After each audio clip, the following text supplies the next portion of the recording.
সবাইকে ঈদের অনেক অনেক শুভেচ্ছা। স্বাগত জানাচ্ছি ভাইয়া হাউজিং প্রেজেন্টস উৎসবের ঈদ পাওয়ার্ড বাই ZSRM স্টিলের আজকের আয়োজনে। সাথে রয়েছে আমি শান্তা জাহান এবং ঈদের এই সময়টায় আমরা সবাই মিলে আসলে উৎসবের আনন্দে কাটিয়ে দিতে চাই আপনাদের ভালোবাসা এবং ভালো লাগার মানুষদের সাথে। প্রিয় দর্শক, তাই আজ আমাদের সাথে রয়েছে আপনাদের পছন্দের এমনই একজন তারকা যার গান আমরা খুব ভালোবাসি, যার কথা আমরা ভালোবাসি এবং যার প্রেজেন্স আসলে অন্যরকম একটা স্নিগ্ধতা দেয়। সে আর কেউ নয়, আমাদের বর্তমান প্রজন্মের জনপ্রিয় সঙ্গীত শিল্পী লুইপা। ঈদের উৎসব তোমাকে ছাড়া হবে এটা তো ইম্পসিবল। বলো, ঈদ কেমন কাটছে? খুব ভালো। ঈদ সবসময় ভালো কাটে। ছোটবেলার ঈদগুলো একরকম ছিল, বড় বেলার ঈদগুলো আরেক রকম। এখনো ছোট তাই মনে করি অবশ্য, কিন্তু রেসপন্সিবিলিটির জায়গা থেকে চিন্তা করলে তখন বোঝা যায় আসলে আমরা কিন্তু বড় হয়ে গেছি। মানে আমরা নিজেদেরকে ছোট ভাবি, কিন্তু সময়ের সাথে সাথে অনেক অনেক রেসপন্সিবিলিটিস আমাদের উপরে চলে এসেছে। তুমি দেখো, একটা সময় আমরা বাবা মার প্রতি নির্ভরশীল ছিলাম, এখন কিন্তু সময়ের পরিবর্তনে বাবা মা আমাদের প্রতি অনেক বেশি নির্ভরশীল হয়ে গেছে, তাই না? তা ঠিক, বাট যখন ঈদুল আজহা আসে না, তখন আবার আমার মনে হয় যে না, আমি ছোটই আছি। তার কারণ হচ্ছে আমি তো একটু ঝামেলা এড়িয়ে যাওয়া মানুষ।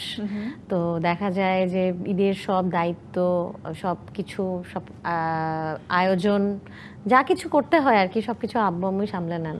তখন মনে হয় যে আসলে আমি এখনো ছোটই আছি। আন্টি তোমাকে অনেক টেক কেয়ার করে, অলওয়েজ আঙ্কেলও করে। আর আমি বলবো তুমি এখন হচ্ছে মানে অনেক বেশি, 3 গুণ বেশি ভালোবাসা পাও, বিকজ হচ্ছে তোমার 2 বোনই এখন কানাডাতে যেহেতু রয়েছে, তো সব ভালোবাসা, সব আদর, সব টেক কেয়ারিং একটু বেশি পাই। এটা ছোটবেলা থেকে আমার 2 বোনের অনেক কমপ্লেইন ছিল যে হ্যাঁ, তোমরা তো বড় মেয়েকেই বেশি আদর করো, আব্বু আম্মুকে সবসময় বলতো। ঠিকই বলে। তো এই কমপ্লেইনকে মাথায় রেখে তুমি ওদেরকে একটু বেশি টেক কেয়ার করার কথা কখনো চিন্তা করো যে আমি তো বড় বোন, সো ওদেরকে একটু বেশি বেশি টেক কেয়ার করতে হবে? শোনো, আমি সব সময় না, আমি একটু সুবিধাবাদী বেশি, বুঝছো, একটু সেলফিশ, একটু সুবিধাবাদী। আমি খুঁজি কোথায় আমার সুবিধাটা পাওয়া যাবে, এটা আমি ছোটবেলা থেকেই হয়ে আসছে। আমার ছোট 2 বোন, ওরা আমার ছোট, কিন্তু ওরাই আমার টেক কেয়ার করতো বেশি। আর আমার তো মানে ওরা যেহেতু টুইন, সো ওরা দেখা যায় আমার 2 পাশে 2 জন একদম আমাকে কি বলবো, সব সময় ওরা গার্ড দিয়ে রাখতো, যে তুমি অলওয়েজ প্রিন্সেস ট্রিটমেন্ট পেয়েছো। একদম তাই, একদমই তাই। ছোটবেলার ঈদের কোনো একটা গল্প বলো, যখন তোমরা 3 বোন একসাথে ছিলে। তুমি যেহেতু গান করতে, সব জায়গায় নিশ্চয়ই তোমার প্রেজেন্স সবার মধ্যে অন্যরকম একটা ব্যাপার ক্রিয়েট করতো, যে একটু গান শোনাও, তোমার এই গানটা খুব ভালো লাগে। তখন অ্যাকচুয়ালি বোনরা কেমন করতো এবং ঈদের সময়টাতে এটা কেমন হতো যখন আত্মীয় স্বজন সবার সাথে দেখা হতো? ছোটবেলায় আসলে যে গান গাওয়ার জন্য একটা সবসময় প্রিভিলেজ ছিলাম, সেটা স্কুলে বলো বা ফ্যামিলিতে বলো, আত্মীয় স্বজনের কাছে, সবার কাছেই। মানে লাইক যে কোনো গেট টুগেদারে গেলে একদম লুইপা একটা গান করো, এটা বলবেই। তখন আবার মনে হতো যে অনুরোধের ঢেকি গেলার মতো, মানে কোথাও যাচ্ছি, ওমা এরকম একটা পরিবেশ, এখানেও নাকি একটা গান গাইতে হবে, হয়তো তোমার মন খারাপ, তখন হ্যাঁ, তখন একটা গান গাইতে হবে। কিন্তু স্যাক্রিফাইস আসলে কম ছিল না। যেরকম কোনো স্কুলের পিকনিকে যেতে পারতাম না, কারোর সাথে বেশি হাসাহাসি বা যেখানে গ্রুপিং হচ্ছে, অনেক আড্ডাবাজি হচ্ছে, সেখানে বেশি যেতে পারতাম না। গলা যদি হঠাৎ বসে যায়, ঠান্ডা কিছু খেতে পারতাম না। সো সামটাইমস আমার কাছে মনে হয় কি, মাইকেল মুভিটা দেখার পরে যে মানে I had a childhood like Michael Jackson. হ্যাঁ, তো এই জায়গাটা স্যাক্রিফাইস করলেও আবার আদর ভালোবাসার দিক থেকে সবার একটু প্রায়োরিটি পাচ্ছি। স্কুলেও দেখা যেত যে প্রিন্সিপাল স্যার কোনো কিছু হয়েছে একটু ডেকে নিতেন, নিয়ে হয়তো বা বলতেন সামনে একটা প্রোগ্রাম আছে, তোমাকে এই গানগুলো গাইতে হবে। সো ওই জায়গাটা চিন্তা করলে ভাবতাম যে আসলে খুব স্পেশাল, কিন্তু একটা ট্রিটমেন্টও পাচ্ছি নিয়ে বেড়ে ওঠা। এবং টিচারদের মানে টিচাররা নোটিস করছে এই ব্যাপারটা, কিন্তু স্টুডেন্টরা সব সময় চায় যে আমার টিচার আমাকে নোটিস করুক। তো আমি বলবো যারা আমরা একটু কালচারালি মানে ছোটবেলা থেকে বেড়ে উঠি, তাদের প্রতি টিচারদের অন্যরকম একটা আদর থাকে, আবার শাসনও থাকে। বাট তুমি বলছিলে ঈদের গল্প বলতে, সেটা হচ্ছে আমার ছোট 2 বোনের, ওরা তো টুইন, ওদের ঈদের জামা ছিল একরকম আর আমারটা আলাদা। কারণ আমি তো বড়, আমারটা আলাদা, আর ওদের জামা, ওদের 2 জনেরটা একরকম আর কি, ওদেরটা আলাদা, আমার থেকে আলাদা। তো আমি ঈদের দিন আমারটা পড়তাম, ঈদের দিন ওরা ওদেরটা পড়তো। এরপর ঈদের পর যদি আমার কোনো শোজ থাকতো বা কোনো অ্যাপিয়ারেন্স থাকতো কিছু, তখন আমি ওদের ঈদের ড্রেস পরে ওই প্রোগ্রামটা করতাম। সো ওইখানেও একটা আমি সুবিধা নেওয়ার চেষ্টা করতাম, এটাই আর কি ঈদের গল্প আমার। তো তখন বোনরা মন খারাপ করতো যে তুমি তোমার জামা পরো, আমাদেরটা কেন পরবে? ওরা কিন্তু ছোট থেকে খুব স্যাক্রিফাইজিং আমার জন্য স্পেশালি। আমি বড়বেলাতেও সেমটাই দেখেছি। স্পেশালি আমি পিয়াসির কথা বলবো, যে ও পায়রাকে যেভাবে করে টেক কেয়ার করেছে, যেভাবে অল দ্য টাইম পাশে ছিল, আই থিঙ্ক পায়রার এখন কষ্ট হওয়ার কথা। পায়রা এখন দেখতেও কিন্তু ওর মতোই অনেকটা। সিরিয়াসলি, মানে পিয়াসির ছোটবেলায় এমন হ্যাঁ হ্যাঁ, পিয়াসির চেহারার 50% আমার মনে হয় পায়রার মধ্যে আছে। মানে এই জন্য বলে যে যার সহচর্যে বেশি থাকা হয় তার একটা প্রভাব ডেফিনেটলি থাকে। থাকে। আচ্ছা, পায়রার কথা বলছি। পায়রা হচ্ছে লুইপার একমাত্র কন্যা।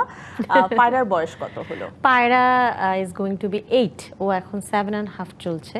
ওকে, খুব বেশি দিন নেই, পায়রাও বড় হয়ে যাবে। মানে এই তো মেয়ে বাচ্চারা খুব তাড়াতাড়ি বড় হয়ে যায় চোখের সামনেই। আমার খুব ভালো লাগে যে এখন ওরও মতামত হয়েছে। ও আমাকে বলে, মা এই গানটা এইভাবে গাইতা, বা ওই প্রোগ্রাম ওই গানটা গাইতা, কিংবা তুমি ওই গানটাতে যে শুট করেছো ওখানে তোমার নেইলস এর কালারটা তো তোমার ড্রেসের সাথে মেলে নাই, আমাকে নিয়ে যেতে সাথে করে। ও আমাকে হ্যাঁ অনেক ডিটেইল দেখে, আমাকে মানে পরামর্শ দেয়। সো ওইটা আমার কাছে খুব ভালো লাগে, আমি খুব এনজয় করি। আমি বলবো এই জায়গা থেকেও তুমি ব্লেসড, কারণ মেয়ে বাবু হয়েছে। সো অনেক কিছু তোমাকে সুন্দরভাবে মানে গ্রুমিং এ দেখবে, অনেক বেশি ও এখন কাজ করতে পারবে। কারণ আমাদের বাচ্চারা অলওয়েজ চায় তাদের মা বাবা যেন খুব ট্রেন্ডি থাকে, ঠিক আছে, খুবই যেন স্টাইলিশ হয়, সমসাময়িক যে ট্রেন্ডগুলো রয়েছে সেইটাকে তারা যেন ফলো করে। তো পায়রার কথা যেহেতু আসলো, পায়রার ঈদ আসলে কেমন কাটে? কারণ ছোটবেলার ঈদ তো অনেক বর্ণিল, কিন্তু এখনকার ঈদ কি আগের মতো সেই বর্ণিল ঈদ আছে? পায়রার ঈদটা না আমার বোনদের মতো স্যাক্রিফাইজিং একটা ঈদ কাটে। তার কারণ হচ্ছে আমাদের তো আমরা যারা শিল্পীরা, তুমি তো জানোই যে আমাদের উইকেন্ডগুলো হয় হচ্ছে আমাদের ওয়ার্কিং ডে। হ্যাঁ, আর ওয়ার্কিং ডে গুলোকে হয়তো মাঝে মাঝে আমরা উইকেন্ড হিসেবে হলিডে বা অন্যান্যদের অনেক ব্যস্ততা থাকে, ওই সময়টাই কিন্তু আমাদের ছুটি থাকে। আবার যখন অন্যদের ছুটি থাকে তখন আমাদের কাজ থাকে। এবং মোস্টলি দেখা যায় চাঁদ রাতটা আমরা এত আয়োজন করে এত আনন্দ করি, মানে ঈদের চেয়ে মনে হয় চাঁদ রাতটা বেশি আনন্দের। কিন্তু চাঁদ রাতে দেখা গেল একটা টেলিভিশন লাইভ থাকলো, কিংবা ধরো একটা রোজার ঈদেই তোমার চাঁদ রাতের দিন ছিল, টিভি লাইভ ছিল। তারপর ধরো কোনো একটা কনসার্ট হইলো বা কিছু একটা গেট টুগেদার থাকলো, কোনো একটা আয়োজন হলো, বা কোনো একটা ওপেনিং থাকছে, কিছু একটা থাকছে কাজ। তো ওইটা কিন্তু আমি আমার মেয়েকে ওইভাবে করে এনজয় করাতে পারছি না চাঁদ রাতটা। ওকে দেখা যাচ্ছে প্রি চাঁদ রাত একটা করে, মানে চাঁদ রাতের আগের দিন ওকে আর কি হ্যাঁ এনজয় করাতে হচ্ছে আমার। আচ্ছা, আমরা ঈদ নিয়ে কথা বলছি, চাঁদ রাত নিয়ে কথা হচ্ছে, গান নিয়ে কথা হচ্ছে, কিন্তু গানটা শোনা হচ্ছে না। লিপা, গানও শুনবা? ডেফিনেটলি, ঈদের এই আয়োজনে তোমার গান না হলে তো হবে না। আচ্ছা, কি গান শোনাবো বলো? আই থিংক চুরি ছামছাম আমি শুনতে চাই, বিকজ এটা আমার বাসার পাশেই একটা স্কুল আছে ইংলিশ মিডিয়াম, ওখানে পহেলা বৈশাখে আমি সবচেয়ে বেশি শুনেছি, একদিনে মোর দেন 200 টাইমস। আলহামদুলিল্লাহ, শুনতে খুব ভালো লাগে। খুবই ভালো লাগে। আসলে আমার বাসার পাশেও একটা স্কুল আছে, সো আমি পহেলা বৈশাখের দিন আমরা শওকত আলী ইমন ভাইয়ের বাজেরে বাজে ঢোলার ঢাক, এই গানটা কিন্তু আবারও নতুন করে গাওয়ার সৌভাগ্য হয়েছে, এবং দেখেছি এই গানটাতেই বাচ্চারা নাচছে।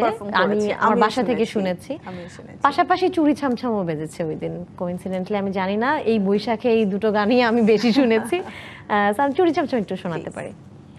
এই সারা জামানা খুঁজে দে বাহানা, আমি তোর কাছে ছুটে যাওয়া, টিকে থাকে না এই মন বেপানা, শুধু বারে বারে করে তোর আবদার, নয়নে তোর ছবি আঁকা, অন্তরেতে ছায়া, লাভ নাই জানি তবু ভাবে একে পাগল মায়া, চুরি ছমছম বাজে বসে না মন কোনো কাজে, প্রেম আসে যায় মনে তোকে না পাওয়ার কারণে, চুরি ছামছাম বাজে।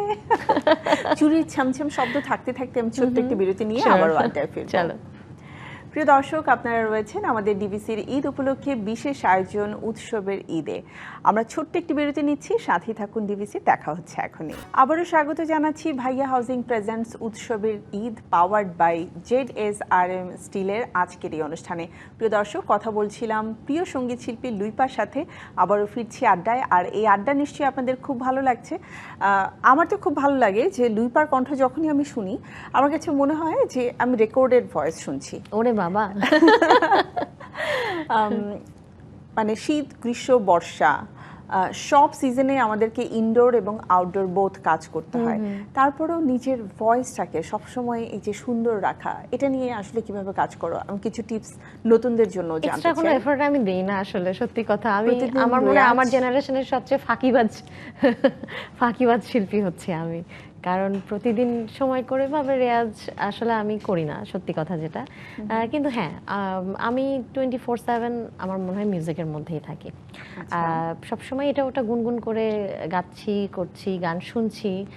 গান শোনাটাও আমার কাছে মনে হয় একটা থেরাপি, বা ওটাও আমাকে হেল্প করে আসলে আমি কোন গানটা গাবো নেক্সট, সেই গানটা নিয়ে একটু কি বলবো, একটু মানে একটু ওটা নিয়ে ওটার মধ্যে আর কি থাকা, আনাগোনা করা, এই আর কি, এটা আমার চলে। তো ওটাও আসলে একটা সাধনা, কারণ আমি অনেক বড় গুণী শিল্পীদের কাছ থেকে শুনেছি যে গান গাইবার চাইতে আমরা যদি গানটা বেশি করে শুনি, সেটাই কিন্তু সবচেয়ে বড় সাধনা হয়ে দাঁড়ায়, সবচেয়ে বেশি রেয়াজ হয়ে দাঁড়ায়। তারপরে খুব ভালো করে শুনে তারপরে গাইতে হয়। সান্ত্বনা দেওয়ার মতো, ঠিক আছে।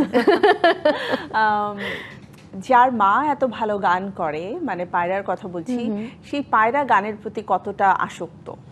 পায়রার খুব একটা ইন্টারেস্ট নাই, বাট ও গান বুঝে অনেক। ওর ওয়েস্টার্ন মিউজিক ভালো লাগে, ও পিয়ানো বাজায়, right? পিয়ানো পছন্দ করে, ও ইনস্ট্রুমেন্ট শুনতে পছন্দ করে। আমি জানি তার মানে না কি ও কি পায়রা একটু বুঝে। বাবার দিকে গেছে, ইনস্ট্রুমেন্টাল মিউজিক এন্ড বলতে পারো, যেহেতু আমি আসলে শুরু থেকেই কখনো চাইনি যে ও মিউজিক করুক, বাট জেনেটিক্যালি আমার মনে হয় ও মিউজিক পেয়েছে। আর সেটার জন্য ও পছন্দ করে, গান অনেক পছন্দ করে, এবং ওর ওয়েস্টার্ন মিউজিক ভীষণভাবে পছন্দ। অসংখ্য গান ওর মুখস্থ, ও গাইতে পারে।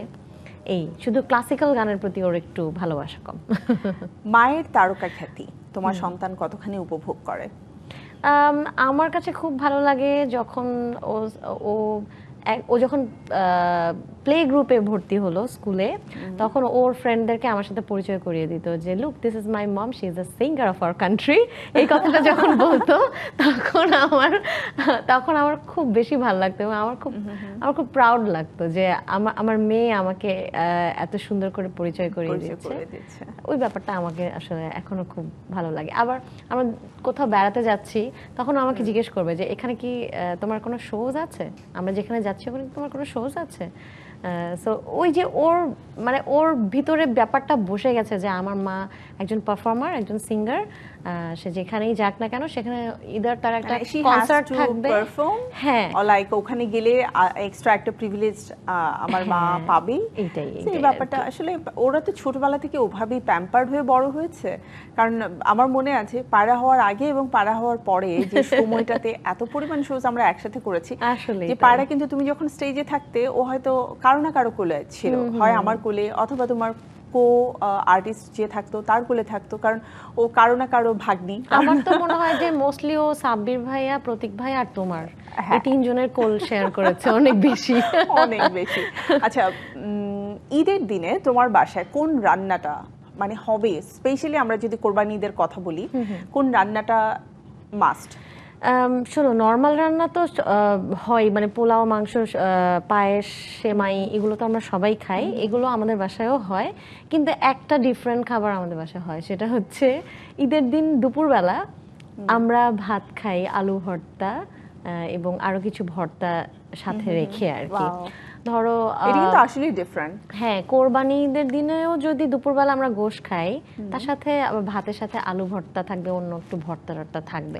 এটা হ্যাঁ, এটা ঈদ উল ফিতরেও আমরা চেষ্টা করি যে এই জিনিসটা রাখতে, কারণ হয় কি সারা বছর জুড়ে কিন্তু আমরা আমাদের আর্টিস্টরা বিভিন্ন জায়গায় বিভিন্ন কনসার্টে গিয়ে একটু হেভি খাওয়া দাওয়া হয়, তো আমরা ওইখানে একদম আমার মনে হয় যে বাঙালি খাবারটা আমরা অনেক বেশি এনজয় করি। তো ঈদের দিনটা আমি চাই যে একটু আমার মতো করে ওইভাবে নিজের একটা মতো করে portion, মানে হ্যাঁ ওইভাবে খাবারের আয়োজনটাও নিজের মতো করে রাখতে। একদম। তোমার হাতের কোন রান্নাটা পায়রার খুব বেশি পছন্দ? পায়রা আমার হাতের চিকেন রোস্ট অনেক বেশি পছন্দ করে। এর বাইরেও আমি যেটাই রান্না করি ও টেস্ট বুঝতে পারে। আমার আম্মু রান্না করলে একরকম টেস্ট হয়, বা ওকে যে কেয়ার গিভার সে যখন রান্না করে তখন তার রান্নার একটা টেস্ট হয়, আমার একটা টেস্ট হয়। তো ওকে যদি কিছু না বলে ধরো 3টা রান্নার সামনে দাও, ও খেয়ে বলতে পারবে যে কোনটা কার হাতের রান্না। তার মানে ওর টেস্ট পার্ট খুব ভালো। বাবার হাতের কোন রান্নাটাও পছন্দ করে? মানে অ্যাজ উই নো, সবাই আমরা আলমগীরের খাবারের একদম ফ্যান, গ্রেট ফ্যান। হ্যাঁ, আমরা আলমগীরের দেখা যায় আরবিয়ান ডিশগুলো আমরা বড়রা অনেক খাপসা। পছন্দ করি। মান্দি বা খেপসা রান্না করে যখন তখন ভালো লাগে।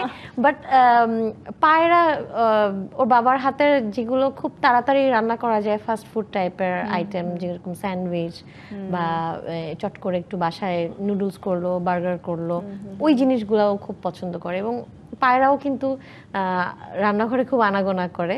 তো বাবা যখন রান্না করে তখন ও হেল্প করে।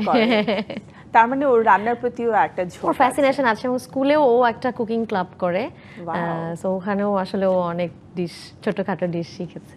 আচ্ছা, পায়রা মাঝে মাঝে আমি দেখলাম নাচের ছোট ছোট ভিডিওস করে, এবং তোমার সাথে ওর বেশ কয়েকটা ভিডিওস আছে। আচ্ছা, এটা কি মানে তুমি ওকে বলেছো যে চলো আমরা ভিডিও করি, নাকি পায়রা বলেছে যে চলো আম্মু আমরা ভিডিওস বানাই? পায়রার দেখা যায় যেহেতু আমি বাসায় অনেক বেশি সময় ওকে দিতে পারি না, প্রতিদিনই আমাদের কিছু না কিছু থাকে, শুটিং অথবা শোজ, কিছু না কিছু থাকে, মিটিংস তো করতেই হয়। সো ওর স্ক্রিন টাইমটা একটু বেশি হয়, পড়াশোনার পাশাপাশি ওর স্ক্রিন টাইমটা একটু বেশি হয়, যার কারণে ও অনেক রিলস দেখে, অনেক ইউটিউব শর্টস দেখে। তো সেখান থেকে সাউন্ড নিয়ে ও নিজে নিজে অনেক রিলস করে। ওর একটা ইনস্টাগ্রাম প্রোফাইলও আছে, সেখান থেকে অনেক রিলস করতো। একদিন আমার বোন হঠাৎ করে আমাকে ফোন করে বলল যে আপনি তুমি একটু দেখো, ওর একটা ইনস্টাগ্রাম রিল অনেক ভিউ হয়ে গেছে, হঠাৎ করে ওটা অনেক ভাইরাল হয়ে গেছে। তো আমি বললাম যে আচ্ছা কি জিনিসটা কি? বললো এটা একটা ট্রেন্ডি মিউজিকের ওপরে ও একটা ভিডিও করেছে। তো তখন আমি প্রোফাইলটা দেখলাম যে ওখানে ওর অনেক স্পিচও আছে, যে if you are jealous then I am happy. ওর অনেক কোটস আছে ওখানে, ওর অনেক রিলস আছে, ওর ডান্স ভিডিও আছে। তখন আমার খুব ভালো লাগলো, আমার মনে হলো যে আমার মেয়ে তো একজন ইনস্টাগ্রাম সেলিব্রিটি হয়ে গেছে, আমারও ওকে একটু ইন্সপায়ার করা উচিত। সামটাইমস আমিও ওর সাথে বসে বসে রিলস বানাই, আমারও ভালো লাগে, আমি এনজয় করি আসলে। একদম, মানে এটা কিন্তু আলাদা একটা প্ল্যাটফর্ম যেখানে অ্যাকচুয়ালি তোমার কাজ করার সুযোগ হচ্ছে পায়রার থ্রুতে। একেবারে শেষের দিকটাতে রয়েছে তোমার গান নিয়ে একটু জানতে চাই। আমরা সবসময় দেখি যে কোনো উৎসব আয়োজনে লুইপার একটা নতুন গান থাকে অথবা একটা কভার সং থাকে। সো এবারের ঈদে আমরা তেমন কিছু পেলাম না, সো নেক্সটে কি প্ল্যান আছে? এবার ঈদে না পাওয়ার পেছনে একটা ছোট্ট কারণ আছে, যেহেতু শেষের দিকে আছি ছোট করেই বলি কথাটা। সেটা হচ্ছে চুড়ি ছামছাম গানটার আমার নিজস্ব ইউটিউব চ্যানেল থেকে রিলিজ হয়েছে লুইপা। ঠিক তারপর পরই গত ঈদে আমি কিন্তু একটা গান রিলিজ করেছিলাম, তানবীরেরই মিউজিক করা এবং আবিরের লেখা। আবিরও আমার সাথে গিয়েছে গানটার নাম হচ্ছে ও আমার জানু, শর্ট নেম হচ্ছে লুকোচুরি। সো ওই গানটা ঈদে অনেক মুভি আসে, অনেক গান আসে, এত কাজের ভিড়ে যখন এসছে গানটা হারিয়ে গেছে, অনেকেই জানে না যে আমার এই গানটা এসছে। সেই কারণে এবারও যেহেতু আমি ঈদের আগে অনেকটা সময় একটু দেশের বাইরে কনসার্ট নিয়ে বিজি ছিলাম, গান তৈরি করতে পারি নাই, মানে কমপ্লিট করতে পারি নাই, গান তো রেডি হয়ে বসে আছে। সো আমি ভেবেছি যে ঈদে না, এবার আমি ঈদ আর পুজোর মাঝখানে একটা সময় আমার নতুন গান রিলিজ করব, এবং সেটাও একটা চমক। আবার ঈদে বা ঈদের পর একটা চমক থাকতেও পারে, সেটা হচ্ছে চমক আর আমার কেমিস্ট্রিটা অনেকেই পছন্দ করেছে এবং সবাই চাইছে ওর সাথে একটা কাজ আসুক। নো প্রবলেম, তখন আমরা আবারও তোমাকে নিয়ে এসে সেই চমকের গল্প শুনবো। সো আজকে একেবারে শেষ প্রান্তে বিদায় নিতে হবে। ঈদের শুভেচ্ছা তোমার জন্য, তোমার পরিবারের সবার জন্য রইল। গান শুনতে শুনতে বিদায় নেব, তার আগে আমি একটু বিদায় নিয়ে আসছি। প্রিয় দর্শক, এই ছিল ভাইয়া হাউজিং প্রেজেন্টস উৎসবের Eid powered by ZSRM steel আজকের এই বিশেষ আয়োজন। নিশ্চয়ই আপনাদের ভালো লেগেছে। আপনারা সবাই ভালো থাকুন, সুস্থ থাকুন, ঈদ কাটুক আনন্দে। আর এই ভালো লাগাকে সাথে নিয়ে আমরা আবারও ফিরে আসব আপনাদের জন্য আমাদের পরবর্তী এপিসোডে। সবার জন্য ঈদের অনেক অনেক শুভেচ্ছা। ঈদ মোবারক। চলো দুটো লাইন গান আমি শুনতে চাই। চলো গান গিয়ে শেষ করি আজকের আয়োজন। তোমায় দেখে মনের ভেতর জাগলো ইমোশন, আমি প্রেমে পড়ে গেছি ওগো গো জেন্টলম্যান। মনে তো প্রেমের বাতি জ্বলছে দিবারাতি, পরাণ জুড়ে উঠেছে তুফান, আমি প্রেমে পড়ে গেছি ওগো গো জেন্টলম্যান। তোমায় দেখে মনের ভেতর জাগলো ইমোশন, আমি প্রেমে পড়ে গেছি ওগো গো gentleman. Thank you. Thank you.